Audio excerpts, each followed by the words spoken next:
to the Hotter Than Health podcast, a plant-dominant podcast for those looking to expand and elevate their lives. Each week, we will bring you provocative conversations and topics, entertaining interviews, and some of the biggest names in health and wellness to answer your burning questions.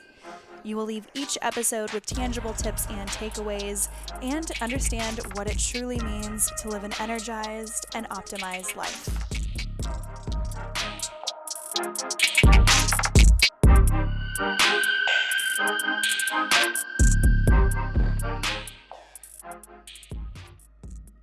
Yeah, and oftentimes arguments within couples is not the actual context of the argument, it's typically the cycle of the argument. Hello. Thank you so much for listening to this week's episode of Hotter Than Health. Ooh, do we have a good one for you today? And before we introduce our guest for this episode, a couple little announcements. I spoke on the last episode. It was a solo episode. It was a solo episode, and we discussed water retention, the best workouts for lean muscle. We went through like getting swole after a workout, how to stay mindful, and we also, I don't even remember what we talked about. We talked about a bunch of things, and it was a hot episode, and based on downloads, you guys really liked it. So if you want more of that, let me know. I will literally not know any other way except for just numbers, which is great, but I want to know if you guys are consistent listeners. Quick homework assignment for all before we dive into it. If you have not gone on to Spotify or onto iTunes or the podcast app, the purple one, and hit follow or subscribe, please make sure you do so, especially for the month of May. I promise you it is going to be more important than ever in the month of May to hit subscribe. It means the world, and it truly does help with engagement, and it helps me track. It helps me to see where the podcast is landing, and then you all know my goal is to pitch to a network eventually once I get numbers to a certain point, because a lot of networks, they won't even look at you until you have X amount of XYZ, and that's really what we're looking for, especially for the month of May. So if you haven't done so already, or if you need help doing that, send me a message. You're like, hey, I want to support, but I don't fucking know how. I will send you a direct link. I'm not above doing any of that. I went up to a woman at the gas station the other day. I said, hey, excuse me. And she said, oh, I don't have any money. I was like, I'm not asking for your money. I'm actually filling up my Prius. But I asked her, I said, hey, do you listen to podcasts? Would you mind checking out Hotter Than Health and subscribing? I don't know if she did. If she listens to this episode, hey girl, thank you so much. I hope you told your friends. She's like, that girl is fucking nuts. And I didn't even introduce myself. I just said, hi, I have a podcast, Hotter Than Health. So she probably just thinks that I'm this walking, talking freak-a-leak that goes around pimping out other people's podcasts. Anyways, that's neither here nor there. I'm my own publicist, so if you'd like to support, make sure you subscribe, follow, do whatever you can. It is all helpful. And with that, we will read the review of the week. You know that if you are listening and your review is read, then you are entered in to win you will win a tote bag. They're these badass Hotter Than Health totes, and I use them at the farmer's market. I use them with my laptop. I use it to the grocery store, Trader Joe's, wherever. All right. This review is 5 stars on iTunes. I'm obsessed with the host. Eliza G is the most amazing podcast host ever. So many great guests to discuss hormone health, supplements, and plant-based information. Well, maybe a tie with Dr. Phil. Hell yeah. Highly recommend to any and all health and fitness and self-help enthusiasts. Oh, thank you so much for this. And I can't even lie to you guys. This is from my boyfriend, Jake. I said, listen, bitch, you have not written a review. And so he went in, I pulled it up on his phone. Thanks for all your support. And he wrote it out, and here it is. He will not be using a tote bag, but that just means that I have an extra tote for someone to win next week. If you want to win a sick tote bag, and I will send it to you with some other little swag bags and goodies, maybe some Organifi stuff, then make sure you have written a review. Capiche? All right. I am so pumped for today's episode. I spoke with Morgan, she's a friend of mine, and I said, we've got to talk about attachment styles. In the past 2 weeks, I have had 2 different people reach out to me talking about their relationships, one with a friend and another with their girlfriend at the time. And they were like, what is going on with this? They felt that they were being pushed away, they were being love bombed, and then they were being pushed away. And then in another situation, they felt like they couldn't talk to their friend because every time they spoke to them, they just got so offended, and they were like, what is going on here? And so we had an entire podcast episode about attachment theories. Now, if you don't know much about attachment theories, we're going to get into it fully on this episode, but a book came out a number of years ago called Attached, and it swept the nation. It has become such a resource for people who are in relationships or friendships or in relationships at work, whatever it may be.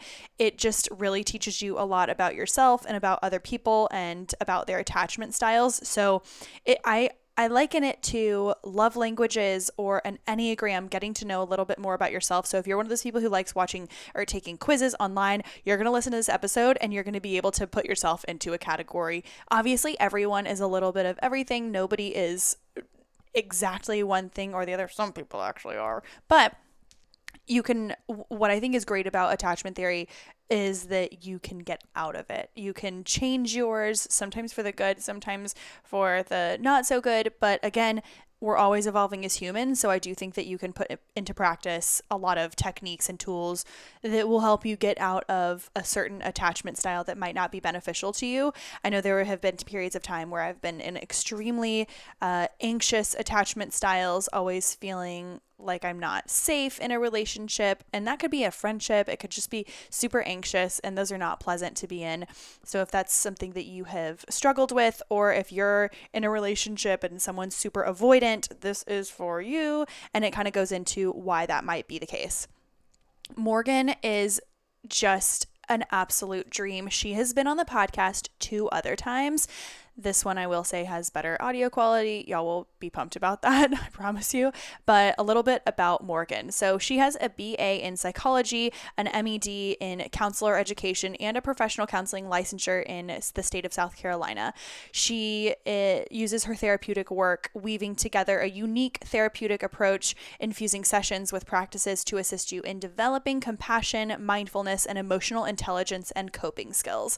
She is not currently taking clients, but if you go to her website, Welcoming Wellness, they are taking clients. A couple of her other colleagues are taking clients in the Charleston area, and I believe they also do virtual. Don't quote me on that, but I'm so excited because Morgan, it just carries herself in such a graceful way, and she has done the work herself. We always want to know, and Morgan is around my age. She's 34 and she has walked the walk. She's been through a lot, and this is the first time we actually hear about Morgan's story. And she's always been really great about connecting it back to the audience and going through anecdotal evidence from her clients. But this is a time when she actually says, look, I was in one attachment style and it was miserable and I was really traumatized by a past relationship, and she worked her way out of it into where she is right now. And y'all, not only will you adore the content, but you'll love her voice. It's like sultry and calming and feminine and moody, and just, you could listen to her all day. Without further ado, I am so excited to bring to you Morgan Benz of Welcoming Wellness. Welcome to the Hotter Than Health podcast. When we're thinking about attachment styles, can you explain what is an attachment style? Do we all have one?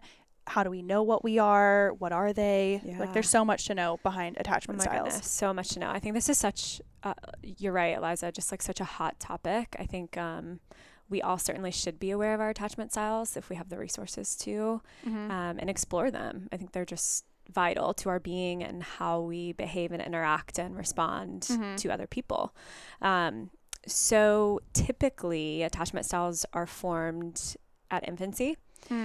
essentially based on how our caregivers were responding to us as children and responding to our needs. But they can also be shaped and formed based on other significant relationships in our lives. So there's just a lot of different ways they can be formed, but the main one is infancy, but that's not how we're stuck, right? They can be shape-shifted and formed based on other relationships. So there's 4 different attachment styles. So there's obviously secure, which is the ability to just have secure relationships with people. So individuals can trust themselves, and they can also trust their significant other.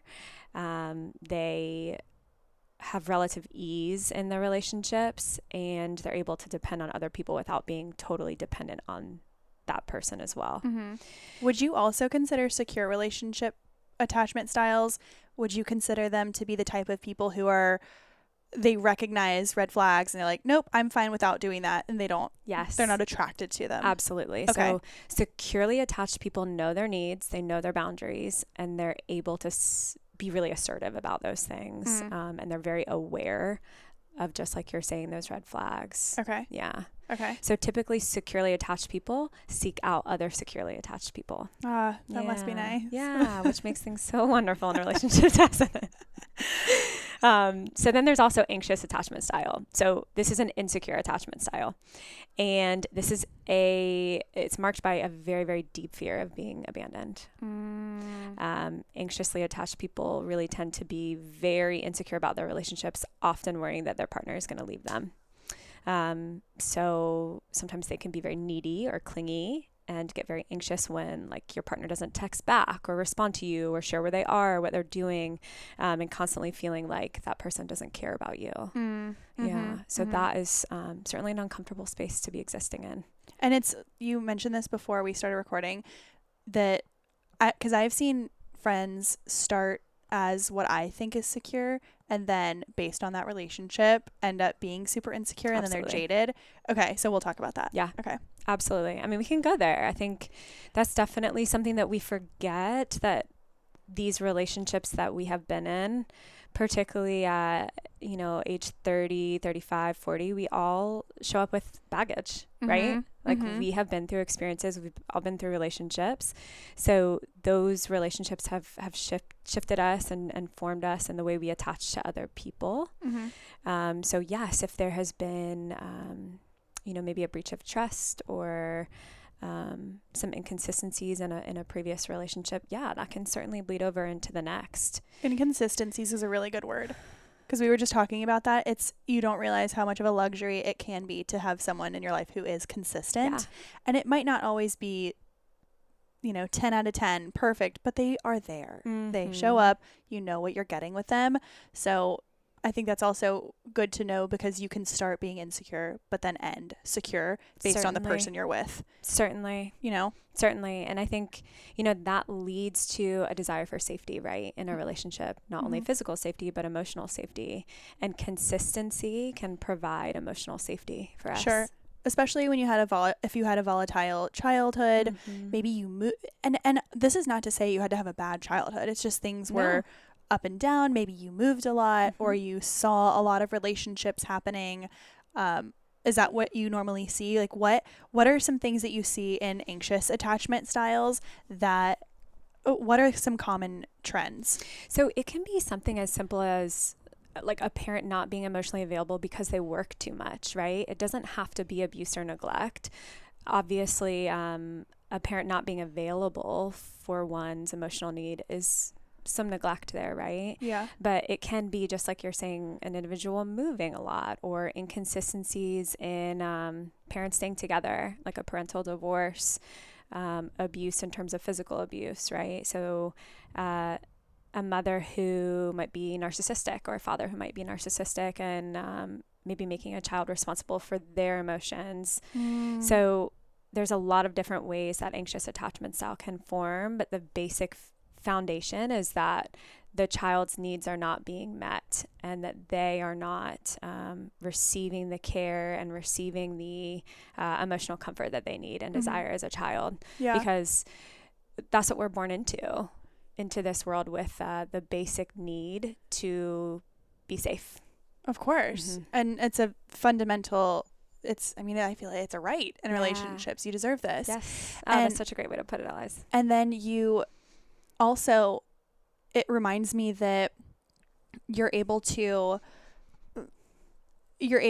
when you're in a secure, at least, relationship, you're able to see on the outside, okay, if this person is in an insecure relationship, they might be seeking external validation so often. Absolutely. So okay, actually, let's go back to that. Okay. What are the other two forms? What are the other two attachment styles? So the last two that we have are avoidant attachment style. So this is also obviously a form of insecure attachment. And this is marked by a fear of intimacy.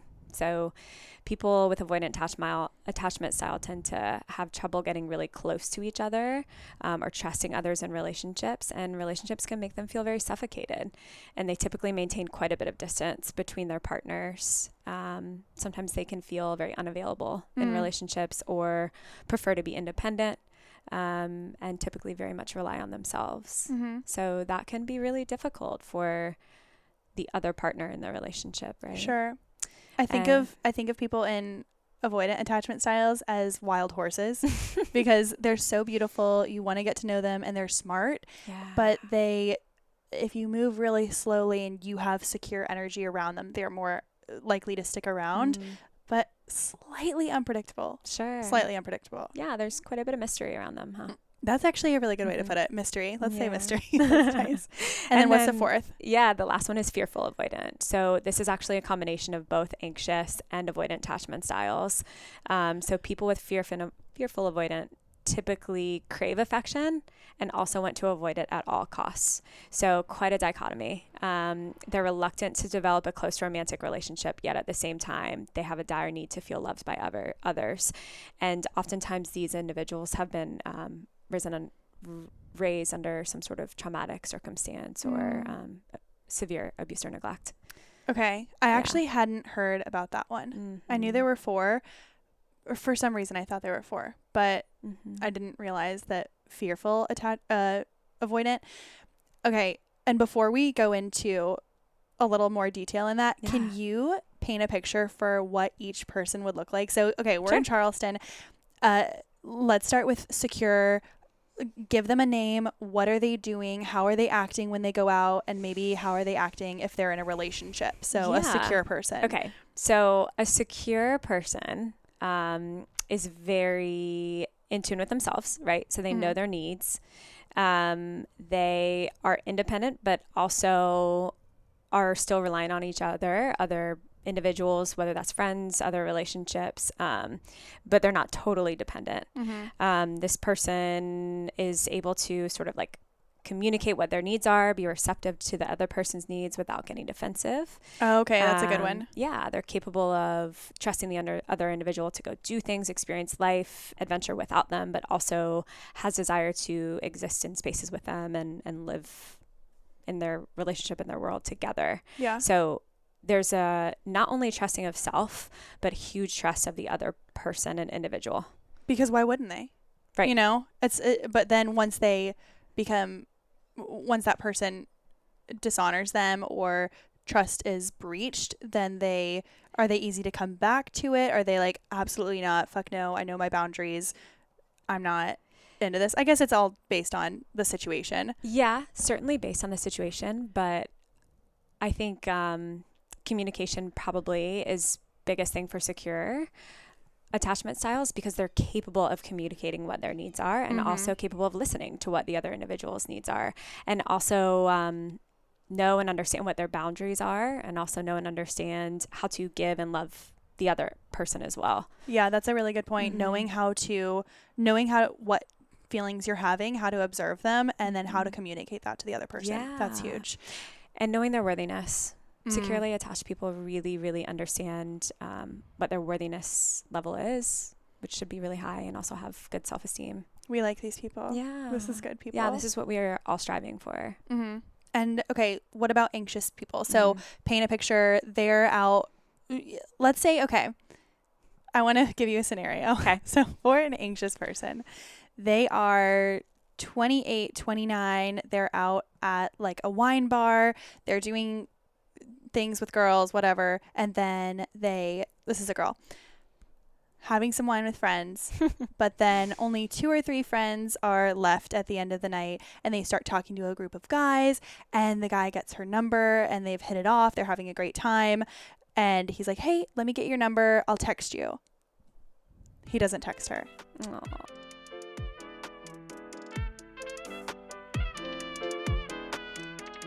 Okay, so the past couple of weeks, I have been really doing my best to reduce the amount of sugar that I've been intaking, and often I'm not consuming a lot on a daily basis, but when it comes to maybe adding oat milk to my coffee, or when it comes to dessert after dinner, Jake has such a sweet tooth that I just kind of get sucked into that routine. And it started with just a few squares of dark chocolate, and then it led into maybe like some vegan ice cream, and it just has been snowballing.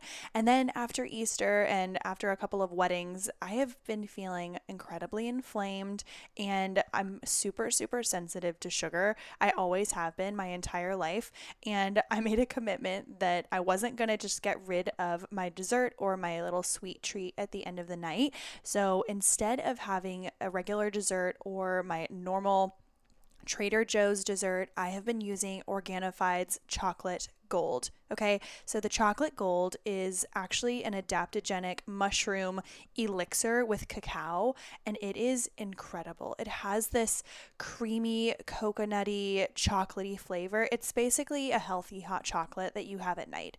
And sometimes I'll even add it into my coffee in the morning. It's not something that makes you fall asleep. It's something that helps to ground you and wind down. So cacao and coconut and the reishi mushrooms and all of the other medicinal mushrooms and properties that are added into the chocolate gold, they are really great for grounding you. So after a long day or after a really savory meal and you still want to just kind of wind down for the night, the healthy hot chocolate has been my go-to. I'll do it with water. Sometimes I'll do it with a little bit of almond milk, and it's got no sugar. It has so many added benefits as an elixir, and cacao, again, has its own benefits with antioxidants, and we all know that Organifi sources all of their ingredients and does all of their due diligence when it comes to finding the best ingredients, making sure that they are processed in a healthful environment. There's no cross-contamination. I'm just so pleased to have found this as a quick little dessert at the end of the night. And I know you all will love it. Make sure you're checking out Organifi.com. As a show sponsor, they are giving Hotter Than Health listeners 20% off of your first purchase. My favorites are the greens powder, the protein, which I actually just used 5 minutes ago, and the chocolate gold. Check it out on my favorites page. You can go to the description for this episode and use that link, or head to Organifi.com and use the code HTH for 20% off. These are high quality products from a high quality company. Trust them, love them, and use 20% off. And check out the chocolate gold. I can't wait to see how you like it. Let me know. Tag me in your social medias when you try it. Oh my God, you're absolutely going to love it.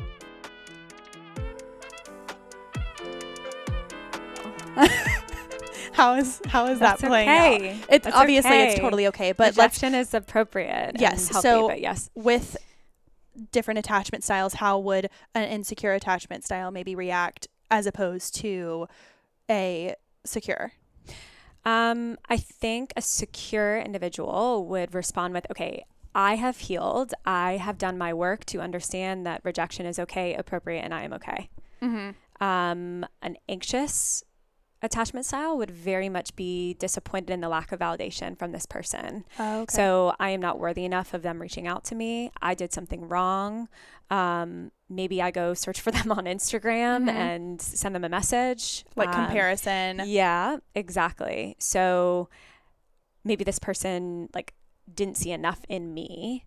So very anxious about the situation, whereas secure attachment, their self-esteem is high, they're healed, they would say fuck it. Yeah. Okay. Yeah. Okay. Like Cool. life goes on, it's okay. I like that. Yeah. And then talking about avoidant. Yeah.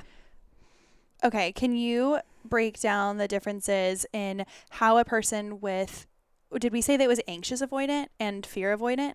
So What were they? it's avoidant and then fearful avoidant. Okay. Attachment style.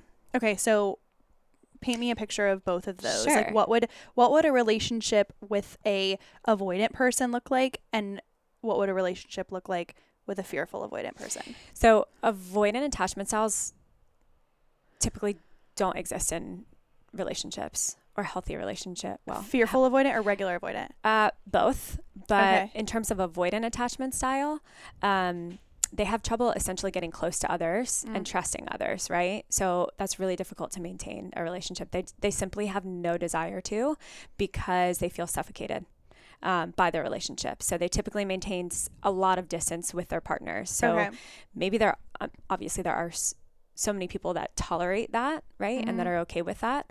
But this person is typically not emotionally available. Okay, so they're not even available enough to be in a relationship until they get a little more secure? I wouldn't even go that far. They can exist in relationships. So let me just correct myself. They can exist in relationships, of course. Not healthy ones, not a relationship that a secure individual would probably be a part of. So typically anxious people end up with avoidant people. Love that for them. Let me talk about that first. Sure. I'm sorry, not let me talk about that. Let me let you talk about that. Go for it. When I picture this person who is insecure, and you're fine. Drink all the water you want. Glug, glug.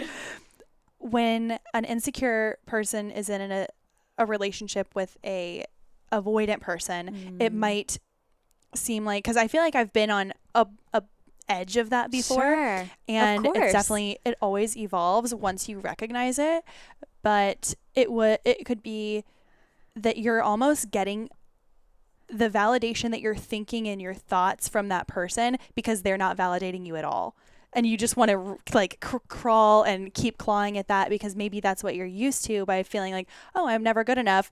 But they keep making me feel this familiar feeling. Oh my goodness. Is that right? Yes. So oftentimes individuals with anxious attachment styles sort of feel like they are like a rat running on a wheel, right? Yes. So constantly clawing for attention, constantly clawing for validation, particularly if you're in a relationship with someone who's an avoidant attachment style, because are you ever going to get that? No, because that individual isn't capable of giving that to you, isn't in a space where they're capable. It doesn't mean that they won't ever be there. My hope for them is that they will, but you don't seem hopeful. No, I mean, they can. Attachment styles 100% can change, and we can get there, but we can talk about that, certainly. Can we talk about, I want to go a little more into what would, like, if someone's in a relationship right now and maybe they haven't read anything about attachment styles. Yes. What are some things that you have seen specifically, whether it's from clients or in your own relationships with friends, what you've seen from other friends? What have you seen a avoidant partner, how are they acting? Like, what are some things that maybe they're saying or doing or not doing? Exactly. So in terms of avoidant, it's oftentimes what they're not doing. So that's not to say that just because you're in a secure attachment style place that you don't need validation, right? We all need that from our partners. Sure. That's so important. But unfortunately, if you're an anxious attachment style person, you need that more to feel safe and secure in the relationship. An avoidant person is not going to be able to give that to you because lots of different reasons for that individual, but fear, maybe they don't have desire to give that to you. Maybe they were never given that, right? Or, they don't think it's important. Right. They're like, why do you need compliments? Why do you need, but it's not, oh, hey, you need to tell me I look pretty. It's, hey, just make it known that there's an effort in a way. So this person is maybe not giving compliments. Maybe they are doing the bare minimum for, maybe it's your birthday and they don't write you a card and all you really wanted was a card. Or maybe do you think that this person is even getting to know their love languages? Like what? Oh my goodness. Yeah. So totally probably missing the mark on the love language area, but also just simply like existing with that person, like living with that person. I don't mean in the same space, but living life with that person. So going on adventures, creating mystery, going for walks, having intimate conversations, being intimate with that person. telling that person that they care about them, getting to know what their patterns are, what their habits are. Yeah. Like being vulnerable in any sense. Being vulnerable. Yes. Okay. Yes. And so when you, if you are in, and I feel like this is pretty common to be anxious with a avoidant. Mm-hmm. Let's say that this is the case and you're starting to realize maybe you're 7 months in, 8 months in, whatever, a year, it could be 2 years. You're with this person and you realize my partner is avoidant and I'm getting insecure because of it and anxious from that. What are some steps? Because when someone's avoidant, it's hard to let them let you in. Oh my goodness. So how are you supposed to even break down those barriers in order to have a conversation about your needs without them taking it personally? Right. So I love this topic and this question, Eliza, because it is constantly showing up in the room, right? So if you're questioning that, if that is sort of like a gut feeling, you are saying that my desire is probably to move a little bit closer to a secure attachment style, right? And also maybe this person can't necessarily give me what I need, but I'm actually not so sure what my needs are. Yeah. So I think the first step is to identify what your relationship patterns are. You can do this on your own. You don't need to be in therapy to do this, but think about... And you don't need to do it with your partner necessarily. No. This is all self-reflection. Okay. So if your desire is to move a little bit closer to a secure attachment, and once you get there, you decide, okay, maybe this relationship isn't for me, or maybe we can make some changes and it can be, and this other partner is going to do some other work, right? But for self, identify what your relationship patterns are. So think about your relationship with your caregiver as a child. How were they towards you as a child? How did you respond to them? Who did you go for comfort when you had a problem? Were they negligent or were they reliable? So ask yourself these questions about these patterns, and also patterns of relationships that you have had with other men or women, right? Romantic relationships. So what did these relationships look like? How was I responding to their behaviors? What did I do in this relationship? How did I act in this relationship? And what were my patterns in maybe as a child and also as an adult? So essentially you can almost get yourself to a secure place within you to then see if this is going to move forward in the right direction. Yeah. So definitely that's the goal, right? So I think there's a couple other things that you can do to get there. I think the first space is to identify what the patterns are in your relationships. Got it. And then work on self-esteem. Yeah. So changing self-talk, understanding your self-worth, understanding your values. So individuals that are really secure in their relationships have really, really high self-worth and high self-esteem. So I certainly would encourage that. The next thing would be to get in touch with your real needs. So learn to be assertive, set your boundaries, honor what you feel, express what your needs are in words without any hidden meanings or manipulation. Yeah. Right. So being very direct, what are my needs? Securely attached people are really able to confront situations in a very healthy way and a meaningful way, and are very direct and appropriate. So identifying what your needs are and maybe what your non-negotiables are. Because those are two different things. Yes. Those are two very different things. I think a lot of people are like, but he does, or that person, my partner does want to have kids. They do want to get married someday. But is that the only two values that you have in line? And then your daily needs aren't met? You know, I feel like so many people miss the mark on the daily needs. For sure. And I think also values and needs are very different as well, right? Yeah. So what we value in life can be similar to what our daily needs are, but maybe not exactly the same. So our values are sort of what make us tick, what give us purpose, what fulfill us, right? And also consists of some of our needs. So for you, Eliza, some of your needs are like adventure. Some of your needs are connection. Some of your needs are intimate relationships, intense conversation, deep conversation, right? Those are some of your needs and also your values. So if you're not getting that from your person, that's probably not your favorite relationship, is it? It's true. It's true. And I will say, because I'm obviously a human guinea pig and I tell everyone everything on the podcast, that there was a period in a relationship that I was in where I would just be, and this is kind of pivoting to the next little part, but I was so unaware of how much I was bitching to my friends about the problem I was having because he was very avoidant, or he seemed very avoidant, but I was anxious to a point where I didn't realize that he was actually extremely secure and a little avoidant, but extremely secure. I never felt neglected in the relationship, but I was so anxious that anything other than compliments every 5 seconds was just not, not for me. So I was like, wait a second, he's not changing for anyone, but he's so strong in his values that I almost was blinded by that. And so we communicated more about that, where I said, look, I don't understand you because you're so different from me, but we just communicated differently. And I think that was a big part of it, where I started to actually see how he was representing the way he cared about me instead of expecting it to be in the way that I envisioned it to be. Wow. I was like, whoa, growth spurt. Tremendous growth. And it sounds like you shifted some expectations a little bit. Well, I didn't lower them. I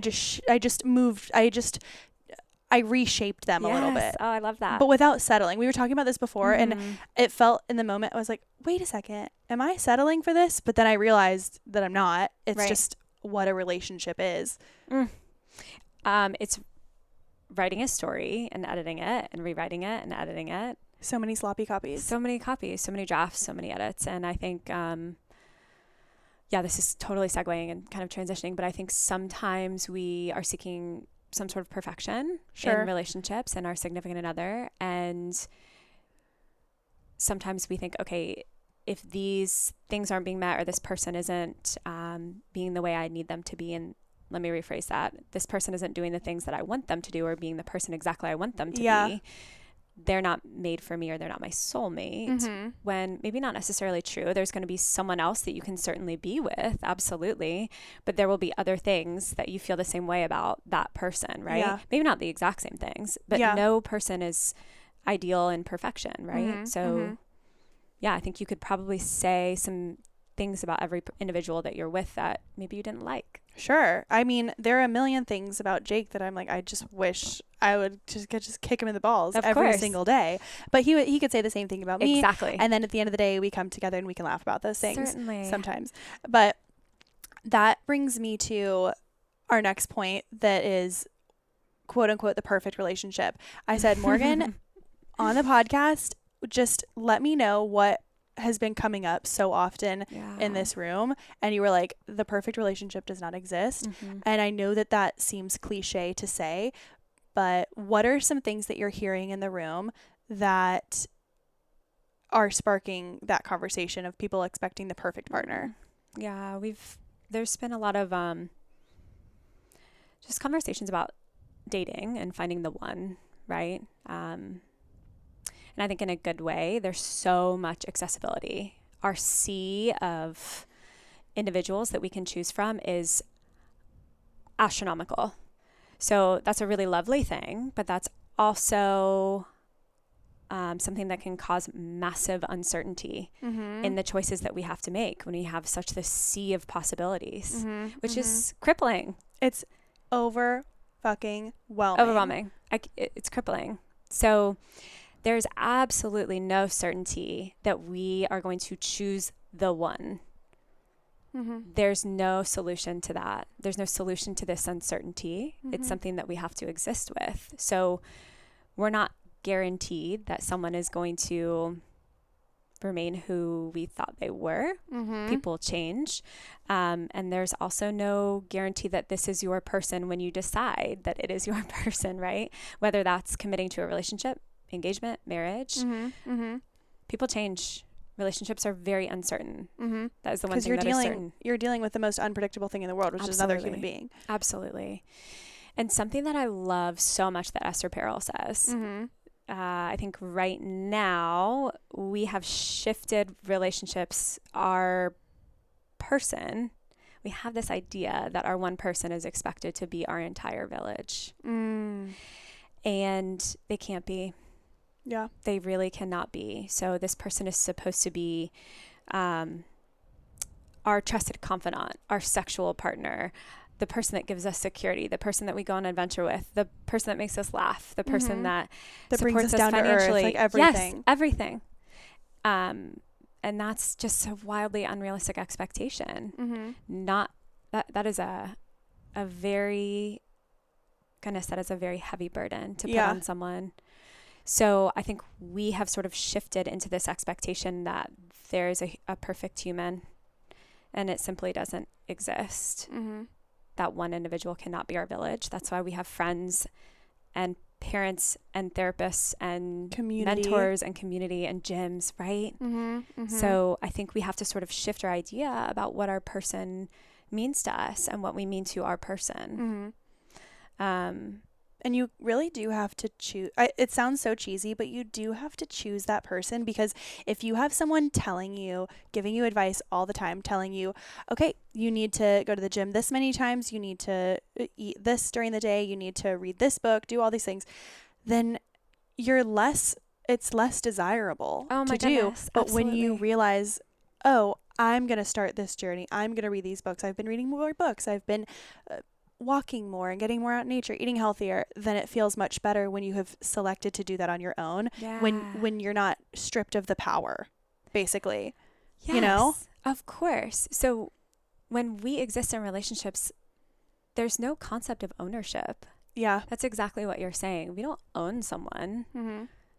The foundation of the relationship is trust on, my goodness, every single level. I'm not simply talking about infidelity. I'm talking about trust to exist as a human and be able to thrive and prosper and go to the gym on your own. Yeah, take care of yourself. Take care of yourself, right? So, yeah, we don't have ownership over our partner, and our partner certainly doesn't have ownership over us. There has to be a sense of freedom and mystery in the relationship. I like that. And I think mystery is a better way to say it. I was listening to something, and this was years ago, where someone was like, I like a little bit of insecurity in my relationships. And I just thought that was not maybe a great way to say it. Yes. But I understand what they mean, where it's, you go to the bar, you see your person talking to another person. And in the past, I used to be like, lunge like a tiger, or retreat and cry, be like, I'm not good enough. But now I'm like, that's right.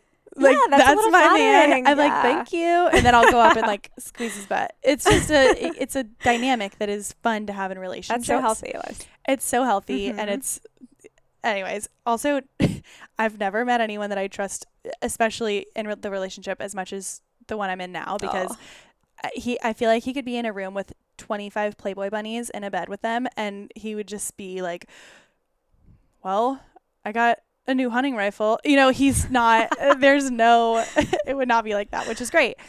And I feel really lucky that we have found each other and we continue to choose each other. And okay, so we talked about finding the perfect relationship. It just doesn't exist. Of course, there's desirables and things that you are non-negotiables, but your person works for you. They're not perfect. They're not the one.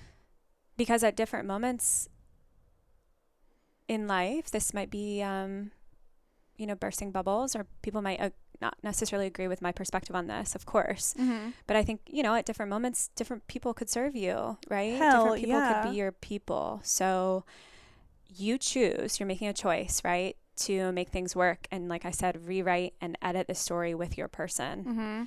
And that person is not perfect. And neither are you. I feel like a lot of times, I feel like a lot, like, get off your fucking high horse. But I feel like oftentimes when we hear about infidelity, it's because you have this amazing spark with someone who made you feel like you've never felt before, or whatever it is. And then you realize, I think that we have to realize that that spark is so temporary, the same way it was with the person that you're with right now. It was so hot and amazing in the beginning, but then it developed into something different, where that spark maybe wasn't sustainable, but it got even deeper and better. Absolutely. So it was no longer a spark. It was like a big, slow burning flame that lasted all night type of situation.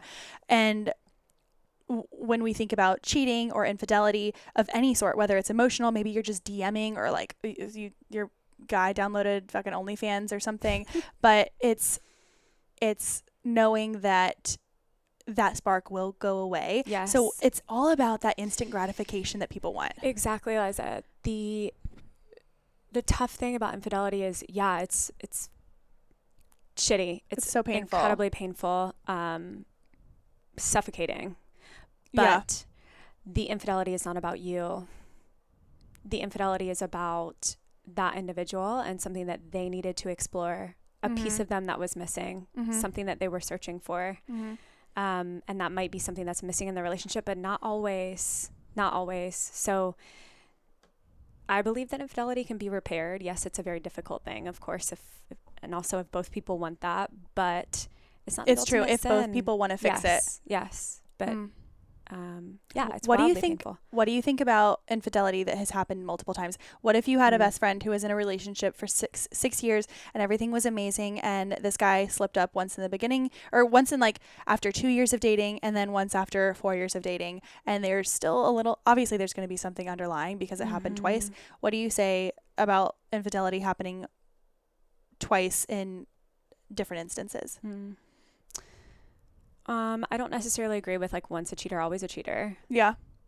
Definitely not. I think if that person has desire to stop or change or find another way to fill the void of whatever it is that's missing or whatever he or she is searching for in these other relationships, then I think it can be mended. If that person does not want that, then probably not.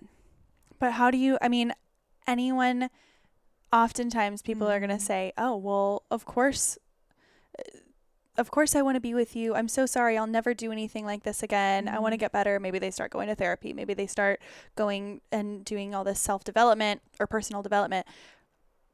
But then 2 years later, they still cheat. It happens again. I know. That's where I'm like, honestly, it's causing too much emotional turmoil. That may be too difficult for the other person to handle, right? And how can you establish that trust that, oh, I trusted that you were going to take care of yourself and you didn't. I trusted in you healing yourself and you didn't. That's probably, multiple times. Goodness, probably twice would be, I think that would be wildly difficult to come back from and repair. That would be entirely up to the person that was cheated on, right? Sure. I want to pivot. Yes. We talked about this earlier, how there is so much pressure. I was just reading an Instagram caption earlier about this girl. She's 33. She was on it. I don't know who she is. She was on the Explore page, and I was clearly making great use of my time. And she was talking about how she doesn't know what to do anymore because she feels so good. She feels happy, but she's 33. Yeah. She doesn't have a boyfriend. She doesn't have kids. People are telling her that it's getting to be time for her to work on having kids, or it's getting too late. And then on the other end of things, there are people saying, stay single, work on yourself. So it's like we can't win. People need to work on their self and get happy personally before they get into a relationship, but then other people are rushing them. So how do you help people put blinders on and stay in their own lane with their own happiness? Yeah, you're absolutely right, Eliza. I think there's, like you said, there's sort of like no winning in this topic because there's so much outside noise about the ability for self-growth and for understanding self when you're single, right? Particularly in your 30s. And then also the noise about biological clocks and freezing your eggs and all of those, all that good stuff. So I certainly can't speak to that piece on a medical level in terms of like freezing your eggs. Sure. But I hear it, right? That noise is really loud in terms of like feeling the pressure from other people around you, the internet, etc.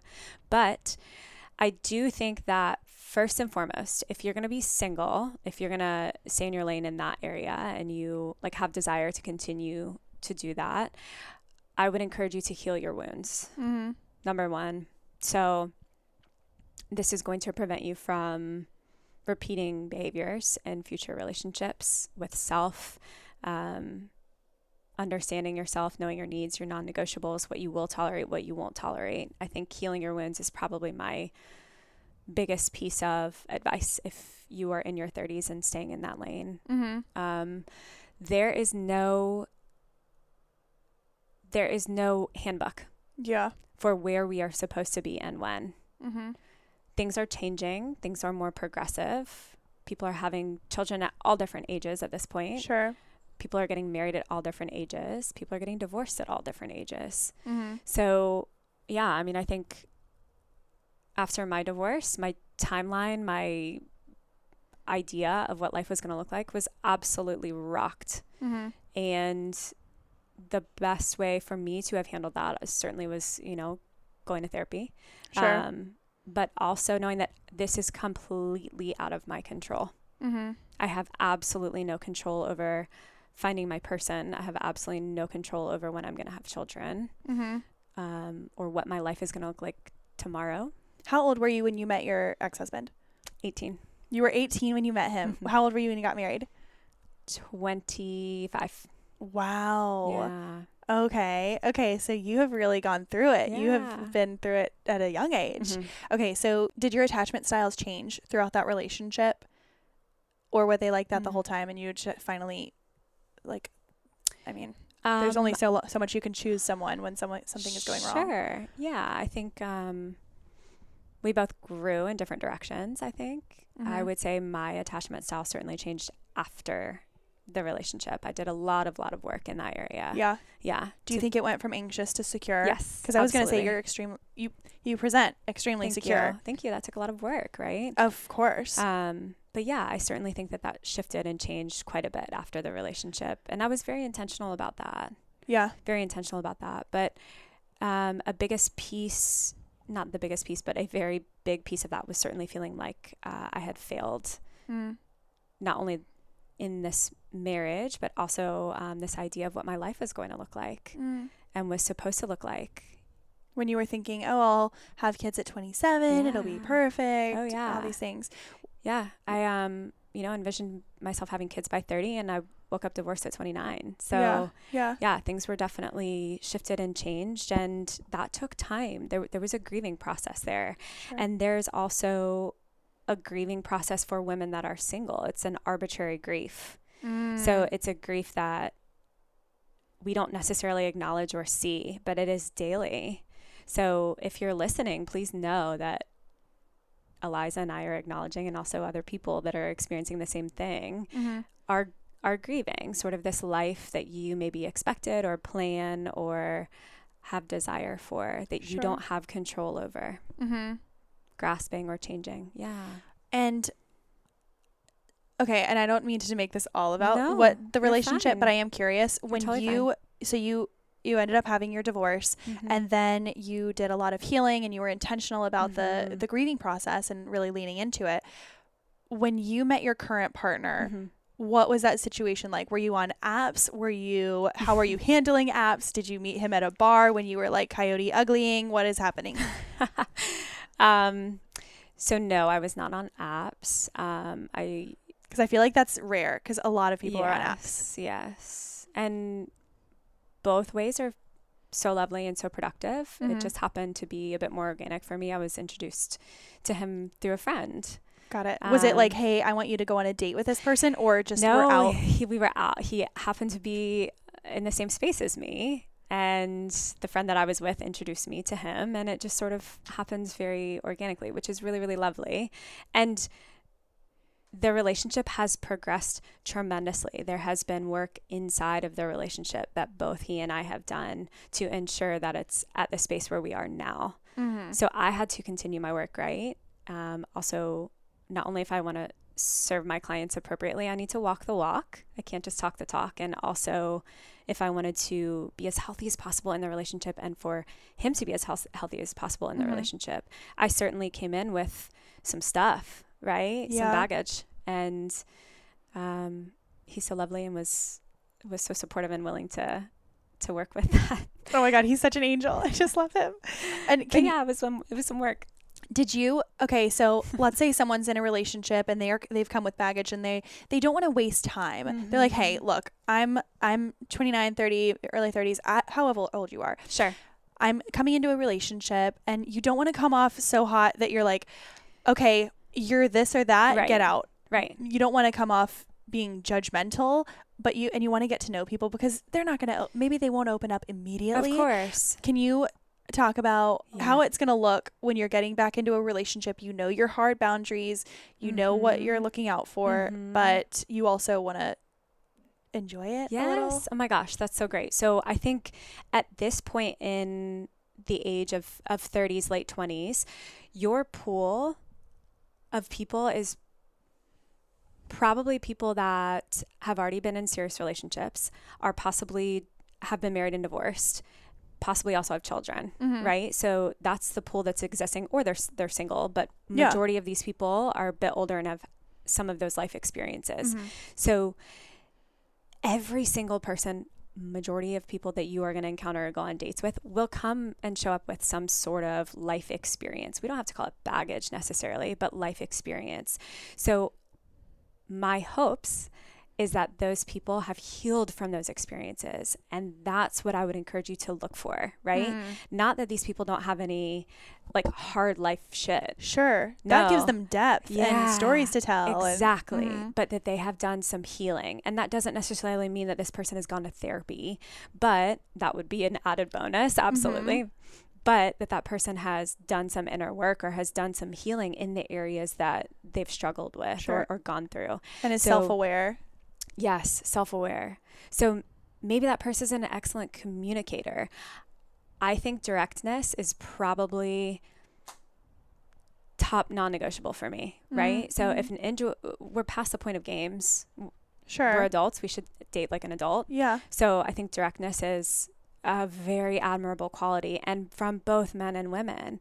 So if you're attracted to someone, ladies, text him. That's okay, right? It's appropriate to be direct and to express how you're feeling, be vulnerable with that person. So texting first saying, hey, oh my God, it was so amazing to meet you. Let's hang out tomorrow. Absolutely. Okay. 110%. I have some people that I know their palms are sweating. They're just like, oh, well, but because you want that validation of someone texting you first. Of course you do. But do you think that the other human does too? Good point.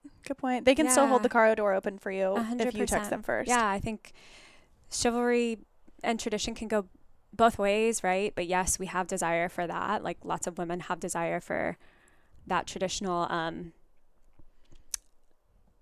the man seeking them out But I do think that that's really appropriate to be direct and communicate with someone what you want. Yeah. And what you desire. And being vulnerable is, at the crux of every relationship. Okay.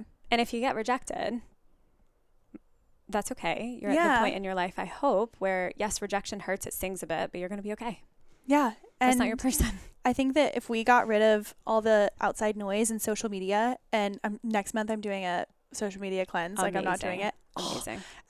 I can't wait to hear how you feel. I am truly so excited. I feel like I'm just such a shell of a person the more time I spend on social media. But it comes with the territory. I just need boundaries. I bet.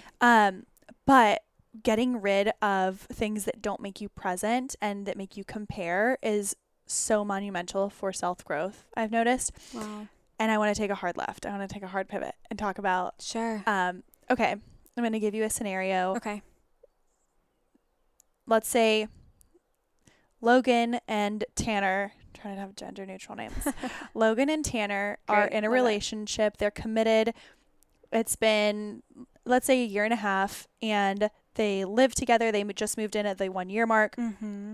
And sex life is completely boring or not happening at all. Maybe they're having sex every, I don't know, like maybe once or twice a month. And maybe one person is unsatisfied, the other person is oblivious. But every time you try and, let's say they've tried to talk about it and it's not going in the way that they want it to, or one person is wanting it to, but the other person's like, this is fine. What are you talking about? Indifference is hard. And I had a conversation about this with someone the other day, and I was like, I don't know. I don't know. I don't know what to say. Well, I think first and foremost is asking like what each partner's expectations are for sex and what their desires are for sex. Sure. Right? So one might be perfectly okay with 2 days a month. The other doesn't sound like is, right? Sure. So, and why? Why that's there? Have they explored doing it more, right? Yeah. More sex, what that feels like for the partner that is okay with just the having a few times a month, right? So, and the other thing is the lack of eroticism, right? So there's sex and then there's eroticism. Good point. Yeah. Because you can like just put anything anywhere and it can be considered sex. Yeah. And eroticism includes like mysterious foreplay and not planned or in the same space, or it's behind corners, it's mysterious, it's sneaky, right? Okay. So love that. That's the element of eroticism that all relationships have to have. We are mammals. We have to have a sense of seeking out, of mystery, of adventure, and that has to exist in a sexual nature. Okay, so these two people are working from home together, and maybe they have a kid. So what would your advice be to, let's just say a woman, because I'm a woman, you're a woman. What would your advice be to a woman who's trying to turn up the love on, let's say, like any Thursday? It's Thursday today. Working from home. Role play, maybe.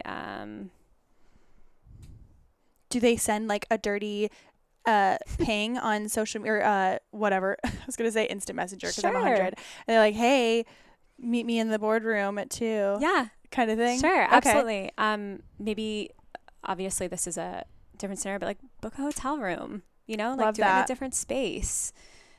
Love that so much. Yeah. Also, I have come to find, it was actually an interesting find, that some people are night sex people, some people are morning or daytime sex people, and I think that if you eliminate those first two options, you're like, maybe you're not going to get it as much. But then if you have the midday type of situation, sex doesn't have to be saved for 11 o'clock at night. No, and honestly, we're all bloated by then. It's just not the same. It is not the same. Truth. It's like, no thanks, babe.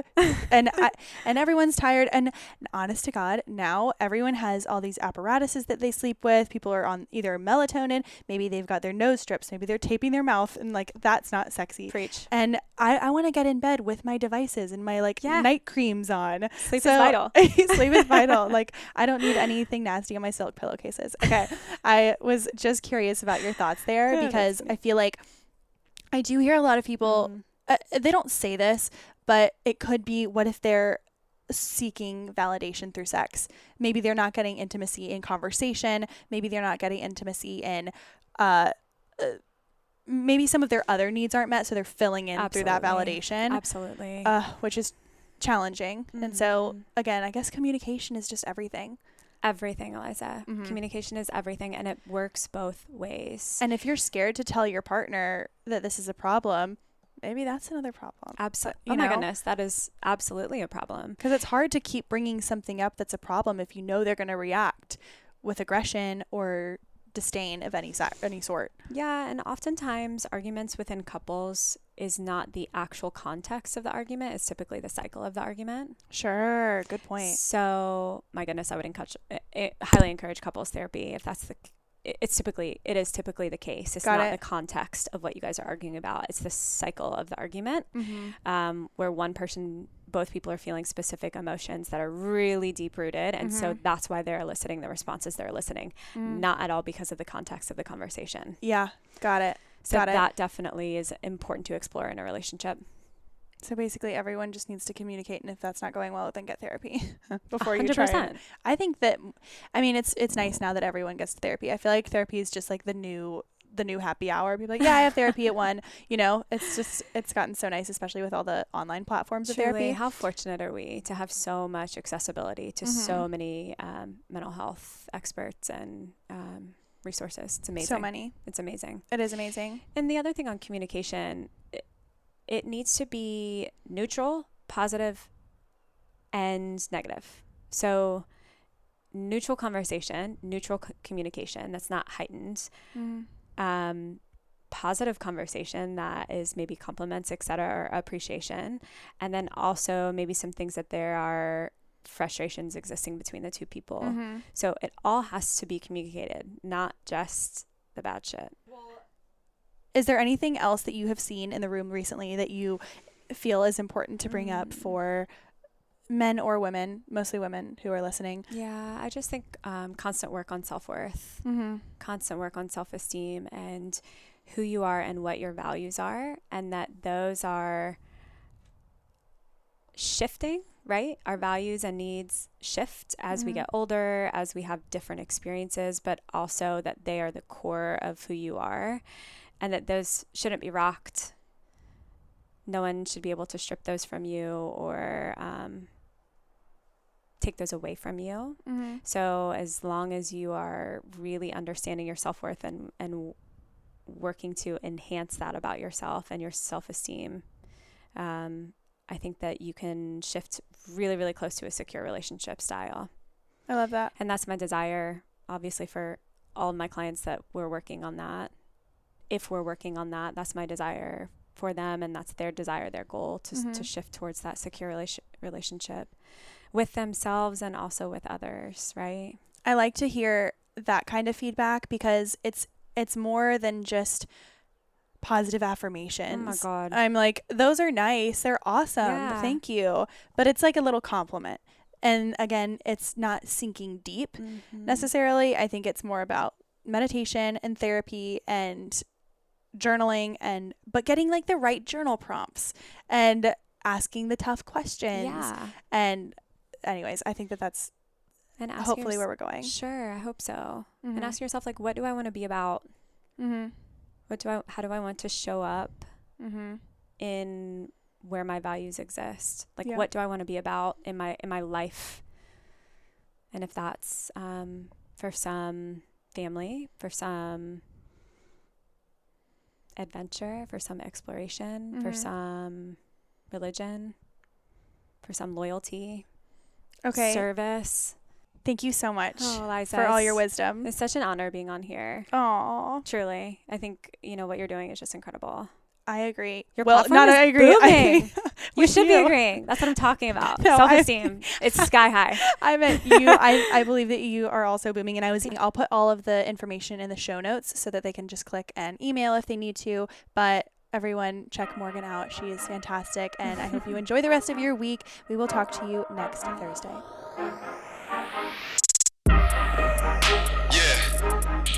I know you absolutely loved that episode with Morgan. She is a dream. Remember to check out Welcoming Wellness. They are taking on new clients. Also, since you are still listening, in a couple of days on May 1st, 1, the Clarity Challenge begins. And if you know, you know. And 2, the May monthly meal plan on my website is live, and this month we are focusing on gut health. I'm so excited. The audio recording for this one is fire. We go through so many tips and tricks and tools and why it's so important to fix the gut, what are some reasons why the gut might be fucked up, and what are some ways to tell if yours is right now. And the whole monthly meal plan is chock full of recipes that specifically target gut health and healing. I'm so thrilled for you all to start optimizing your gut. Just go onto my website, click monthly meal plan, and you will get all of that good stuff on May 1st. All right. Well, thank you so much for listening. I hope everyone enjoys the rest of their week. Like, share, subscribe, screenshot that you listened to this episode, and tag Hotter Than Health. Tag all of your people. Send it everywhere. We're trying to grow this thing. All right. I will talk to you next Thursday.